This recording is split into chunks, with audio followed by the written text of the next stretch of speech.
오늘은 감사할 이유는 언제나 있다라는 제목으로 함께 은혜를 나누겠습니다. 한번 따라합시다. 감사할 이유는 언제나 있다.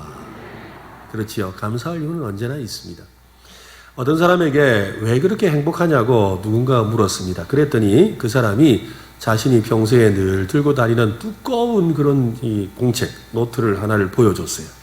이게요, 여기에 온통 감사 제목이 적혀 있습니다. 저는 생활하다가 행복한 일이 생기거나 아니면 이거 참 고마운 일이다, 감사할 일이 생기면 바로 여기다가 기록을 합니다. 그러면 어떨 때 제가 기분이 좀 울적하고 또 마음에 실망이 있고 또 불행하다고 느낄 때는 제가 이 노트를 펴서 읽어보지요. 읽어보다 보면 제 마음에 감사가 생기면서 마음이 행복해지는 것을 느낍니다 라고 이야기를 하는 걸 들었습니다. 매번 이 추수감사절이 되면 목사는 참 설교하기가 좀 힘들어요. 왜 그러냐면 이 해마다 감사에 대한 설교, 그냥 감사하면 되는 거 아닌가 라는 생각이 들기도 하고, 또 먼저 목사로서 감사의 제목을 찾아봐야 되겠다라는 생각이 들기 때문이지요. 그래서 사실 지지난주부터 제 삶에 어떤 감사가 있는지를 돌아보게 되었습니다. 그러면서 또 매번 이렇게 후회하고 또 깨닫게 되고 또 다짐하는 일이 있는데 바로 이겁니다. 감사를 기록하는 일이죠. 우리가 기억력이 좋지 못하다 보니까 참 감사할 일들이 많았는데, 사실 이번 주 설교 준비하다가 저희 집 사람한테 전화를 냈습니다. 여보, 내가 그때 감사하다고 했던 일이 뭐였지? 하고 물어봐야 돼요. 이 적지 않다 보니까 그런 일이 생기더라는 거죠. 그래서 언제 한번 우리 기회 되면 우리도 감사일기 이런 걸 좀 써보면 어떨까라는 생각이 듭니다. 우리 교인들 전체가 한번 감사일기를 한 달이면 한 달이라도 써본다면 참 많은 감사들을 발견하게 되지 않을까라는 생각이 됩니다. 요한복음에 보면 이런 말씀이 있습니다. 요한복음 1장 16절 말씀인데요. 우리가 다 그의 충만한 데서 받으니 은혜 위에 은혜로라. 한번 따라합시다. 은혜 위에 은혜로라. 여러분, 이게 무슨 뜻일까요? 그 다음 절에 보면 이 은혜는 바로 예수 그리스도로부터 오는 것을 말합니다. 즉 구원을 말하는 것입니다. 그러니까 구원과 관련해서 우리가 받은 은혜에 대한 것이지요. 은혜 위에 은혜라는 이 표현은 사실은 바다에서 일어나는 파도를 생각하고 아마도 사도 바울이 표현했던 것 같아요. 왜 그러냐면 제가 어릴 때 바닷가에서 이렇게 살았기 때문에 이 파도 치는 걸 가만히 물끄러미 이렇게 한참을 이렇게 볼 때가 있습니다. 보다가 이제 조그마한 종이배를 만들기도 하지요. 때로는 또 스티로폴로 이렇게 배를 만들어서 이 파도가 치는 바다에다 이렇게 또 올려놓아요. 그러면 이게 파도가 우리 무치로 이렇게 치니까 배가 밀려나가지 않을 것 같은데 어느 순간 가만히 보고 있으면 이 조그마한 이 배가 저 바다로 나가 있는 걸 보게 되거든요. 도대체 왜 그럴까를 가만히 살펴보면 그래요. 이 파도는 밀려오기도 하지만 밀려나가기도 하거든요. 이 파도는 그래요. 그죠? 밀려왔다가 밀려나갑니다. 그래서 저희 삶에도 보면 파도는 내 것을 저 멀리 내보내기도 하고 또 저 멀리 있는 것을 가져오기도 하죠. 그래서 은혜 위에 은혜다라는 이 표현은 은혜의 파도가 그죠? 나의 나쁜 것은 밀려서 가져나가고 또 하나님의 풍성하고 좋은 것은 밀려 들어오게 하는, 그래서 은혜 위에 은혜, 파도라고 표현하는 것이 아닐까라는 그런 생각을 해보게 됩니다. 그 더 놀라운 사실은 이 은혜의 파도가 쉬지 않고 계속 밀려온다는 것이지요. 아무리 바다가 잔잔해도 파도는 칩니다. 잔잔하게지만 살랑살랑 파도는 쳐요. 그리고 더 놀라운 사실은 이전에 쳤던 파도와 전혀 다른 새로운 파도가 늘 온다는 거지요. 한 번도 이전에 다가왔던 그 파도가 다시 오는 일은 없어요. 늘 새로운 파도가 밀려오는 겁니다. 그처럼 은혜라는 것도 마찬가지죠. 이 은혜의 파도도 우리의 삶에 끊임없이 밀려오고, 또 은혜의 파도는 끊임없이 밀려오는데 한 번도 똑같은 파도가 온 적이 없다 이 말이에요. 똑같은 은혜를 주신 적이 없습니다. 하나님은 날마다 우리에게 새로운 은혜를 주시는 줄로 믿으시기를 바랍니다. 거기다가 여러분, 파도를 가만히 보면 파도가 한번 밀려왔다가 파도가 나갈 때 그 위에 파도가 덮쳐요. 그래서 파도 위에 파도가 치거든요. 그래서 오늘 말씀에 은혜 위에 은혜다. 무슨 말입니까? 쉴 새 없이, 멈춤이 없이, 빈틈이 없이, 끊임없이 우리에게 은혜를 베풀어 주십니다.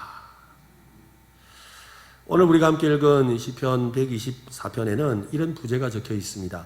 다윗의 시, 곧 성전에 올라가는 노래라고 되어 있습니다. 지금 우리야 매주 이렇게 예배를 드리지만 구약시대에서 이 성전에 올라가는 것은 시기가 정해져 있었습니다. 물론 어느 때라도 가면 되지만 이스라엘 백성은 크게 1년에 3번은 반드시 성전에 올라가야만 했습니다. 6월절과 7.7절과 또한 이 장막절의 축제 기간에는 이 모든 백성들이 하나님 앞에 나와서 자기 얼굴을 보여야 되는 그런 절기였습니다.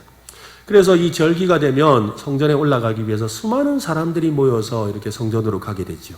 그 성전에 갈 때 그냥 가는 것이 아니라 찬송을 부르며 갑니다. 그 찬송을 부르며 가는데 그 찬송이 바로 시편에 여러 편들이 나오는데 그 중에 하나가 바로 오늘 우리가 읽었던 시편 124편입니다. 이 시편 124편은 이 찬송이라고 표현하기보다는 감사의 시라고 표현하는 것이 더 맞습니다. 하나님께 감사 찬송을 하고 있기 때문이지요. 또한 혼자서 부르는 시편이 아니라 무리들이 공동체가 합창하는 다 같이 한 목소리로 찬양하는 그런 이 감사 찬송의 시편입니다. 이 시편은 감사의 제사를 드리는 사람들에게 무엇을 어떻게 감사하고 찬송해야 되는지를 알려주고 있습니다. 오늘은 한 해 동안 베푸신 주님의 은혜를 생각하며 감사의 제사를 드리는 추수감사주일입니다. 우리 기독교에서 큰 절기 중에 하나죠. 여러분, 우리 교회에서 큰 절기에만 여러분 선물 주는 거 아시죠? 큰 절기에만 선물 줘요. 그 절기 중에 하나 오늘 선물 받는 날이에요. 네, 그래서 이 큰 절기거든요. 근데 그런 점에서 시편 124편에서 성전에 올라가는 노래를 함께 읽고 또 그 의미를 되새기는 것은 아주 적절하다고 생각합니다. 더군다나 코로나로 인해서 이런저런 어려움과 힘든 순간들을 지나오고 있는 저와 여러분에게 오늘 이 124편은, 시편 124편은 굉장히 우리의 상황과 닮았습니다. 한번 살펴보겠습니다. 한번 따라합시다. 우리 편이 아니셨더라면, 하마터면, 네, 오늘 그 내용이 나옵니다. 보십시오. 오늘 보면 1절과 2절인데요.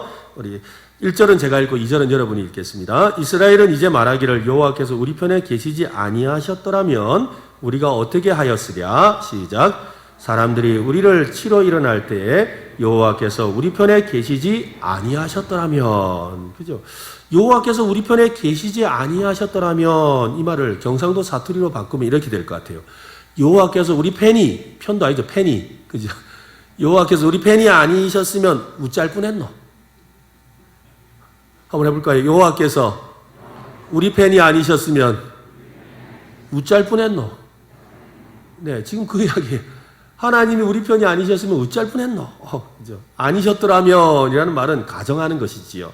바꿔서 말하면 하나님이 우리 편이라서 다행이다. 하나님이 우리 편이라서 참 다행이다. 지금 이 노래를 하고 있는 것입니다. 하나님이 우리 편이 되어 주신 것에 대해서 감사하고 있습니다. 시인의 고백대로 만약 하나님이 우리 편이 아니셨다면 어떤 일이 벌어졌을까요? 시인은 자신의 삶에 일어났을 뻔한, 그러니까 실제로 일어났는데 다행인 그런 사건들을 시적인 이미지를 사용해서 우리에게 소개해 줍니다. 3절을 한번 보십시오. 3절 읽어보겠습니다. 시작. 그때 그들의 노여움이 우리에게 맹렬하여 우리를 산채로 삼켰을 것이며, 자신을 치러 일어난 대적들의 노여움을 맹렬하다라고 표현합니다. 이 맹렬하다는 말은 아주 분노가 불타는 상태를 말해요. 불과 같다는 거죠. 불처럼 그렇게 불같이 화를 냈다고 표현하잖아요. 그처럼 불같은 그런 분노의 모습을 표현하는 것이죠. 불이라는 겁니다. 분노의 불이 모든 것을 산채로 삼킬 듯이 달려들고 있는 상황을 표현하고 있는 겁니다. 맹렬한 분노의 불이 삼킬 듯이 달려드는 상황, 다윗은 여러 번 경험했지요. 사울 왕이 자기를 죽이려고 정말 자기 코앞까지 달려오는 그런 일이 있었지 않습니까? 또한 자기가 왕으로 있을 때 자기 아들 압살롬이 모반을 일으켜서 결국에는 왕궁에서 쫓겨나서 막 급하게 도망을 쳤던 일도 있습니다. 이게 도망을 치던 그때 그는 정말로 맹렬한 분노와 같은 일을 경험했지요. 사실 우리는 지난 2년 동안 우리를 집어삼킬 것 같은 그런 달려드는 그런 맹렬한 이 전염병 가운데 지내왔지 않습니까? 여러분 정말로 그렇지 않습니까? 막 주변에 이런 일을 우리 여러분 처음 경험했잖아요. 아닙니까? 그죠? 이런 전염병 처음 보는 거 아닙니까? 세상에 이 전염병이 우리 예배를 멈추게 만들고 예배당에 오지도 못하게 만드는 이런 일이 생기다니 정말 맹렬한 불과 같은 그런 일이 생겼단 말이죠. 그런데 하나님이 우리 편이 아니셨다면 하마터면 그죠? 하나님이 우리 편이라서 그나마 여기까지 온 것이지요. 하나님이 우리 편이 아니었으면 어쩔 뻔했습니까? 또 4절과 5절을 한번 보십시오. 그때 물이 우리를 휩쓸며 시내가 우리 영혼을 삼켰을 것이며 그때 넘치는 물이 우리 영혼을 삼켰을 것이니라 할 것이로다. 이번에는 어떤 어려움이 있습니까? 물의 위험이죠.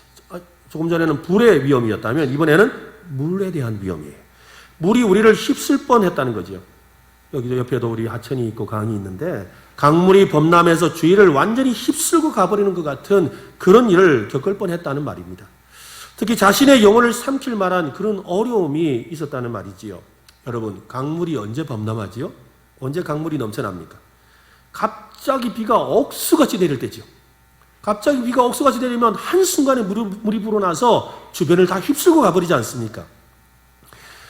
그처럼 감당할 수 없는 수많은 적들이 달려드는 상황을 말하는 겁니다. 마치 폭우가 내리듯이 주변에 있는 대적들이 와 하고 달려드는 그런 상황을 말하지요. 지난 2년 동안 전염병 확산에 대한 탓을 하는 그 비난의 대상을 많은 사람들이 찾고 있다가 교회가 그 타겟이 되었지 않습니까? 몇몇 교회들의 특수한 상황을 마치 교회 전체가 그런 것처럼 교회를 향해 쏟아붓는 비난과 따가운 시선으로 그죠? 마치 폭우처럼 내렸어요. 그래서 주일 저녁만 되면 온갖 뉴스에서 오늘도 교회는 이러면서 여러분 별의 무슨 식당도 나오고 무슨 노래방도 나오고 또 어디도 나오고 다 나오는데 교회는 이러면서 직장도 가면은 어제 교회 안 갔다 왔지? 이라고 하면서 얼마나 이런 정말 폭우가 내리듯이 그런 비난에 그런 어려움이 있었다는 것이지요. 하마터면 우리의 영혼이 휩쓸려 떠내려갈 뻔했습니다. 우는 사자와 같이 삼킬 자를 찾는 마귀에게 우리의 영혼이 삼킴을 당할 뻔했다는 말이지요. 하나님이 우리 편이 아니었으면 어찌할 뻔했습니까? 6절 말씀을 한번 보십시오. 6절 말씀 또 읽어봅시다. 같이 시작. 우리를 내주어 그들의 이에 씹히지 아니하게 하신 여호와를 찬송할지로다. 다윗은 자신을 원수의 이에 찢길 먹이가 되지 않게 해주신 하나님을 찬송하고 있습니다. 원수를 사나운 맹수에 지금 비유하고 있는 거지요. 가끔 TV에서 동물의 왕국 이런 프로를 보면 그저 사나운 맹수들이 나오지 않습니까? 사자, 호랑이, 늑대, 하이에나, 또 공중에 나는 그런 독수리 같은 이런 짐승이 나와가지고 작은 짐승을 갖다가 이 갈기갈기 찢어먹는 그런 것들을 보게 되거든요. 그처럼 마귀는 코로나 상황을 빙자해서 교회와 성도들을 공격하고 날카로운 이빨로 찢어놓으려고 했습니다. 교회들이 얼마나 많은 어려움을 겪었습니까? 우리 성도들이 믿음을 지키고 싶어도 어려운 상황이 있었다는 거지요. 하나님이 우리 편이 아니셨으면 어쩔 뻔했냐 말입니다. 7절 말씀을 보십시오. 7절도 읽어봅시다. 시작. 우리의 영혼이 사냥꾼의 올무에서 벗어난 새같이 되었나니 올무가 끊어짐으로 우리가 벗어났도다. 사냥꾼이 올무를 놓았답니다. 새가 모이를 찾아서 내려올 때 잡으려고 올무를 놓았습니다. 안타깝게도 작고 여린 새는 사냥꾼의 그 올무에 걸리고 말았습니다. 그런데 갑자기 올무가 끊어졌어요. 끊어지니까 새가 갇혀있지 않고 이제 훨훨 날아서 도망갔다는 것이지요. 사냥꾼 마귀는 코로나 기간 동안에 곳곳에 올무를 놓았지 않습니까? 교회와 성도들을 옥죄고 가두어놓으려고 했습니다. 교묘한 방법을 사용해서 올무를 놓았습니다. 그러나 하나님은 사냥꾼의 올무를 끊어주셨죠. 세상이 알지 못하는 다양한 방법으로 우리 성도들이 예배하고 기도하고 교제하는 것을 통해서 우리의 영혼이 올무에 갇혀서 죽죽하지 않도록 우리를 해방시켜 주셨습니다. 하나님이 우리 편이 아니었으면 어쩔 뻔했냐라는 말이지요. 하마터면 우리의 영혼에 큰 상처를 입고 주저앉고 포기하고 어쩌면 이 추수감사절에 몇 사람 안 앉아있을 뻔했어요. 그럴 뻔했다니까요. 그런데 하나님께서 우리를 그죠? 지키고 보호해 주셨습니다. 여러분 어디 이것이 코로나뿐이겠습니까? 농사를 짓는 분도 또 장사를 하는 분도 또 가게를 운영하는 분도 또 큰 기업을 운영하는 분도 또 가정주부로 또 학생들도 마찬가지지 않습니까? 우리 각자의 삶에는 불의 위험이 있고 물의 위험이 있고 사나운 맹수의 위험이 있고 사냥꾼의 위험이 멈추지 않습니다. 그런 상황에서 하나님이 우리 편이 아니셨다면 하마터면 그냥 끝이 날 뻔했다는 말이지요. 지금 우리는 여기 있지 못할 뻔했습니다. 그렇게 지난 시간을 돌아보니까 우리 편이 되어주신 하나님께 감사하지 않을 수가 없지요. 우리 같이 찬송을 한번 부르면 좋겠는데 혹시 반주해 주실래요? 네. 다윗은 우리 편이 되신 하나님을 노래하는데 우리도 같이 한번 찬양하면 좋겠어요. 아마 자막이 나올 것 같은데요. 하나님은 너를 지키시는 자. 잘 아시죠? 봅시다. 하나님은 너를 지키시는 자. 너의 우편에 그늘 되시니 낮에 해와 밤에 달도 너를 해치 못하리. 하나님은 나를 지키시는 자. 하나님은 나를 지키시니 나의 환난을 면케하시니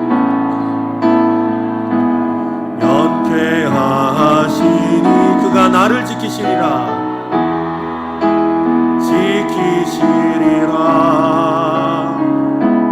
나의 출입을 지키시리라.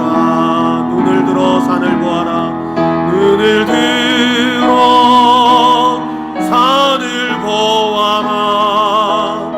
나의 도움 어디서 오나. 천지 지으신 나를 만드신 여호와께 우리 서로를 향해서 눈을 들어 산을 보아라. 눈을 들어 산을 보아라. 너의 도움 어디서 오나. 너의 도움 어디서 오나. 천지 지으신 너를 만드신 여호와께로다.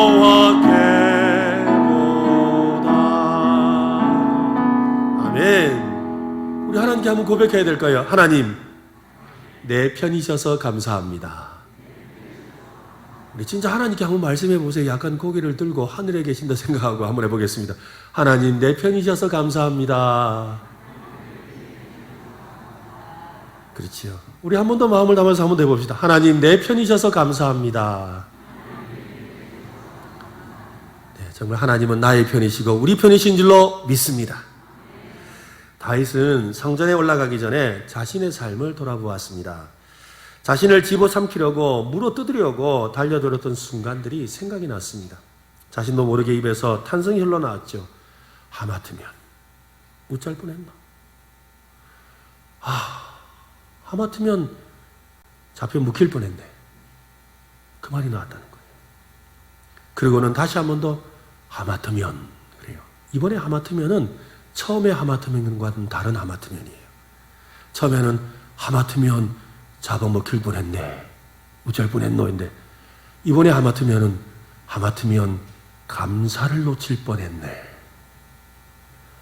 아이고, 하마터면 감사를 놓칠 뻔했네. 그가 지금 이걸 고백하는 거예요. 6절 말씀을 한번 보십시오. 6절입니다. 같이 한번 읽어봅시다. 시작. 우리를 내어주어 그들의 이에 씹히지 아니하게 하신 여호와를 찬송할지로다 라는 이 선언은 받은 복을 감사하며 찬양하라 라는 뜻입니다. 맞습니다. 사람은 깨달은 만큼 감사하게 되어 있지요. 여러분, 깨달은 만큼 감사합니다. 저희 부부는 이 운동 삼아 이렇게 한 시간 정도씩 둘이서 같이 산보를 요 근처를 이렇게 하거든요. 부산에서도 늘 했는데 경산 와서도 계속 하고 있습니다.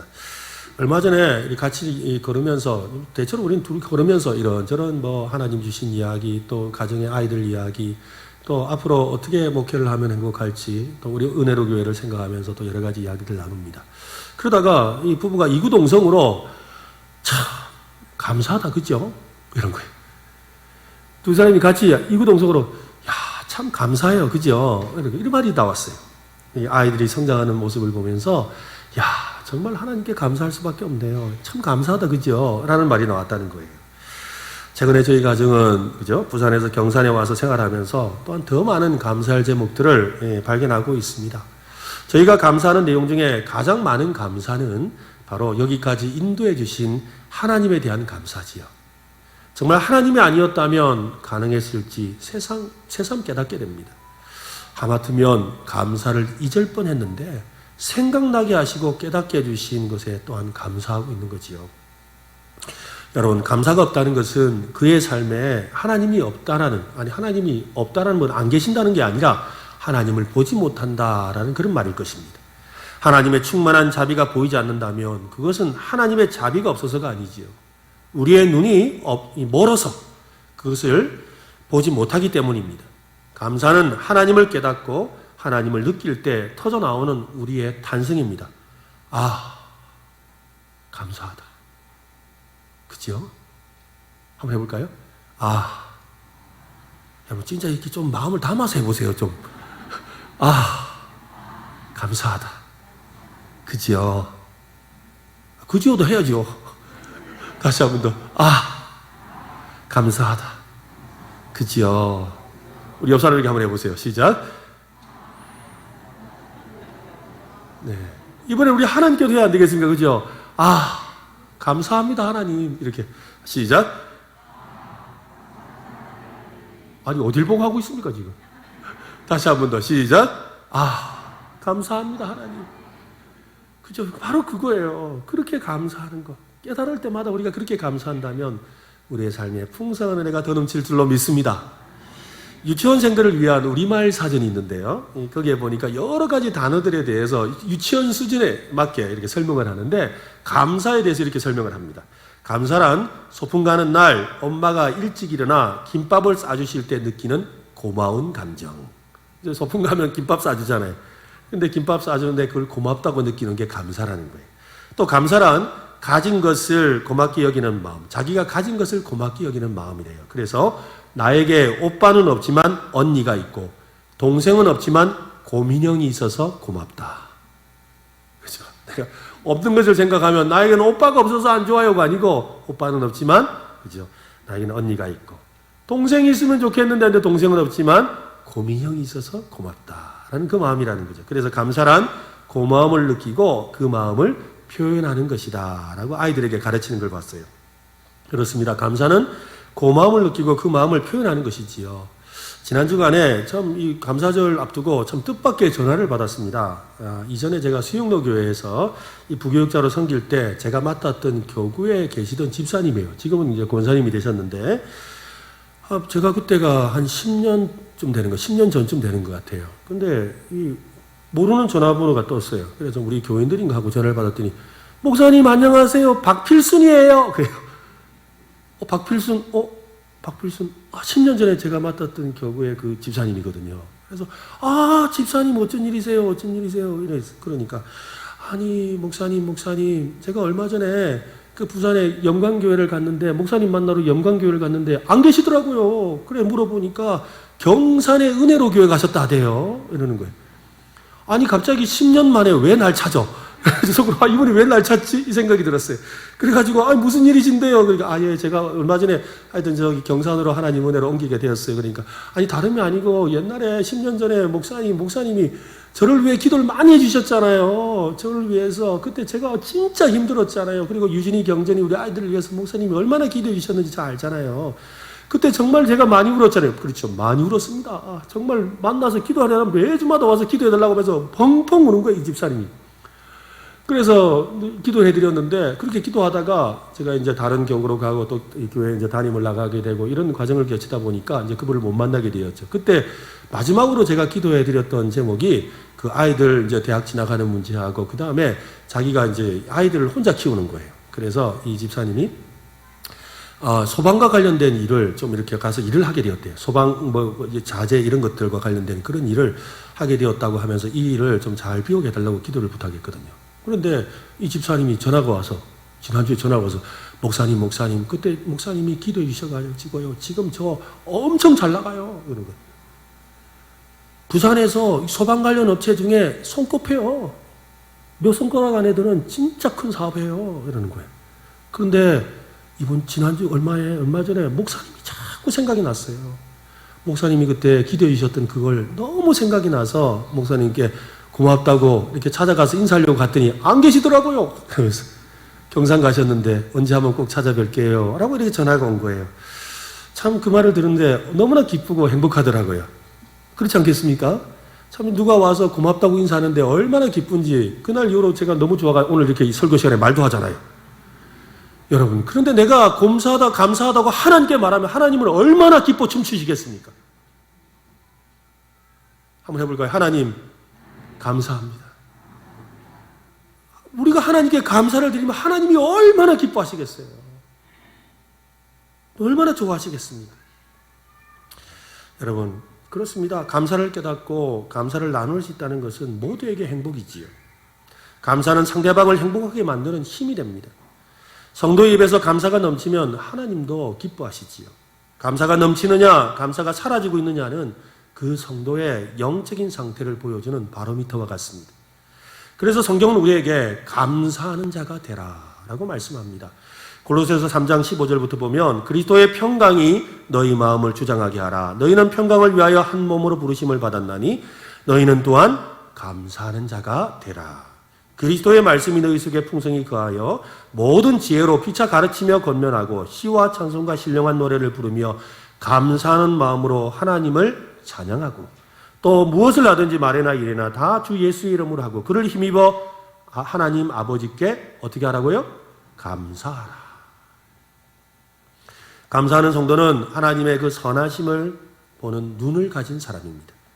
선하신 하나님이 모든 상황 속에서 일하실 수 있음을 믿는 사람이지요. 하나님의 선하심을 겸손히 받아들이는 사람입니다. 비록 상황이 나빠 보여도 뭔가 감사할 제목을 찾아내는 사람이기도 합니다. 우리가 감사하기로 마음을 먹을 때마다 새로운 감사의 제목이 더 잘 보입니다. 여러분, 감사는 파도와 같아요. 감사는 파도와 같습니다. 파도는 매번 새로운 감사 위에 감사가 밀려오고 있지요. 그처럼 오늘 우리의 삶에도 여러분 감사의 파도가 흘러넘치는 삶이 되시기를 바랍니다. 여러분 식사하기 전에 감사기도 하시죠? 안 하시는 분은 오늘 이 시간 이후로 좀 하십시오. 네, 아마 다 하실 텐데요. 여러분 식사기도 말고 다른 때는 기도 좀 하십니까? 감사하다고? 생각보다 안 하는 것 같죠? 네, 체스터턴이라는 유명한 기독교 작가는 이렇게 말을 합니다. 당신은 식전에 감사합니까? 좋은 일입니다. 하지만 나는 연극과 오페라를 보기 전에도 감사합니다. 음악회와 팬터마임이 시작되기 전에도 감사합니다. 책을 펴기 전에도 감사합니다. 그림을 그리거나 걷거나 놀거나 춤추기 전에도 감사합니다. 펜에 잉크를 묻히기 전에도 감사합니다. 그렇습니다. 하나님께 먼저 감사하는 삶을 살아야 하지요. 8절 말씀을 여러분 다시 한번 보십시오. 같이 한번 읽어봅시다. 시작. 우리의 도움은 천지를 지으신 여호와의 이름에 있도다. 이 구절은 하나님이 우리의 편이셨기 때문에 견디고 넘어설 수 있었음을 감사한 다음에 드리는 찬송입니다. 다윗은 성전에 올라가는 이들에게 우리의 도움은 천지를 지으신 하나님께 있음을 믿고 감사하라 라고 외치고 있습니다. 우리는 살아가면서 많은 기도를 드리고 응답을 경험하지요. 목사인 저도 하나님께 기도해서 크고 작은 것에 응답을 받습니다. 그렇지만 모든 기도에 응답을 받는 것은 아닙니다. 사소하고 또 작은 문제야 응답을 못 받아도 좀 섭섭하지만 괜찮지요. 그런데 이것은 반드시 응답해 주실 것이라고, 이거는 당연히 목사니까 내가 기도했으니까 응답 주셔야지 했는데 응답이 안 될 때가 있어요. 그러면 좀 마음이 되게 힘들어요. 목사님 저도 힘들고, 아니 하나님 이걸 왜 안 주시지? 그리고 또 한편으로는 아니 이런 걸 응답 안 주시면 성도들이 저를 보고 아이고 저 목사님이 이렇게 되다 보면 어떡하려고 라고 하는데, 아니나 다를까 눈치 없는 성도님 와가지고 목사님이라도 어쩔 수 없네요 라고 하면 어디 지구멍이라도 들어가고 싶어요.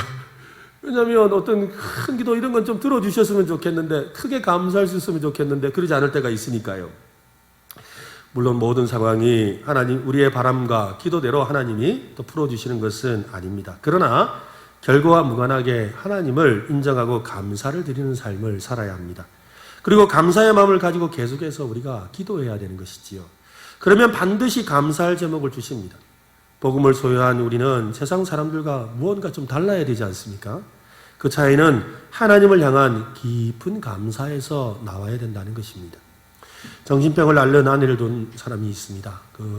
그분이 어느 날 친구들과 함께 모여서 같이 이야기를 하다가 친구들이 아내 자랑을 막 하는 거예요. 자기 아내는 뭐 예쁘다, 내 아내는 뭐 반찬을 잘한다, 또 우리 집 사람은 뭐 아이들 교육을 잘한다, 우리 집 사람은 재테크를 잘한다, 또 우리 집 사람은 우리 가족들을 화목하게 만든다면서 엄청 자랑을 하는 겁니다. 그러다가 이 자기 아내가 정신병을 앓고 있는 이 친구를 다 쳐다보는 거예요. 이 친구는 도대체 뭘 감사할까, 좋아할까를 생각하면서 쳐다봤어요.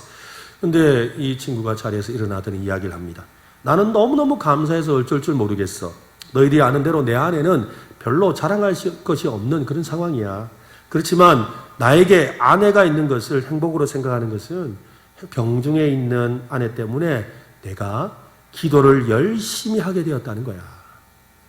만약 집안에 고통이 없었다면 기도도 열심히 잘 하지 않았을 것이고 지금과 같은 좋은 신앙을 가지지도 못했을 거야. 내 아내 덕에 항상 기도하게 되었고 또 기도하며 살게 된 것을 나는 늘 고맙게 생각해. 참 멋진 남편이죠. 여러분, 다윗의 고백을 한번 생각해 보세요. 그는 평안하고 형통한 삶에 감사를 드린 것이 아닙니다. 일어나지 않았으면 좋을 뻔한 일들의 연속이었죠. 좋지 못한 일들이었습니다. 사람들이 일어나서 공격하는 상황이었습니다.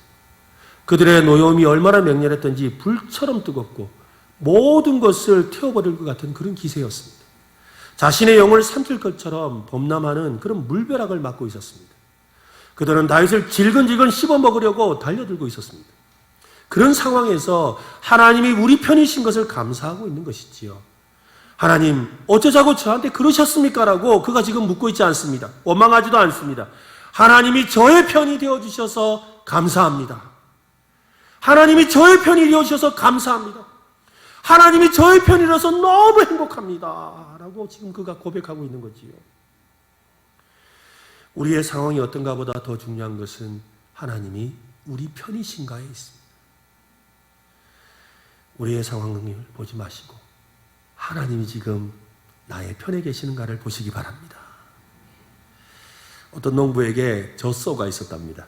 20일 후에 손님들이 이 집을 찾아오기로 한 거예요.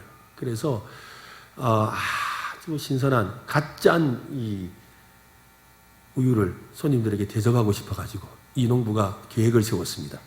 평소에 매일 이 젖을 짜야 되는데 20일 동안 안 짜고 뒀다가 이 젖소가 이렇게 젖이 아주 풍성하게 되었을 때 젖을 짜가지고 신선하게 이 손님들을 다 대접하려고 20일 동안 이 젖을 짜지를 않은 거예요. 젖을 짜지 않고 있다가 이제 드디어 손님이 왔어요. 손님이 오셨길래 이제 제가 일부러 여러분을 위해서 이 젖소에 갓 짠 이 우유를 드리겠습니다 하고 젖을 짜는데 안 나와요. 왜 그러냐면 여러분, 이 젖이라는 것은 매일 짜야 계속 나오는 거예요. 근데 20일 동안 안 짰더니 정말 필요할 때 아무리 짜도 안 나오더라는 거죠.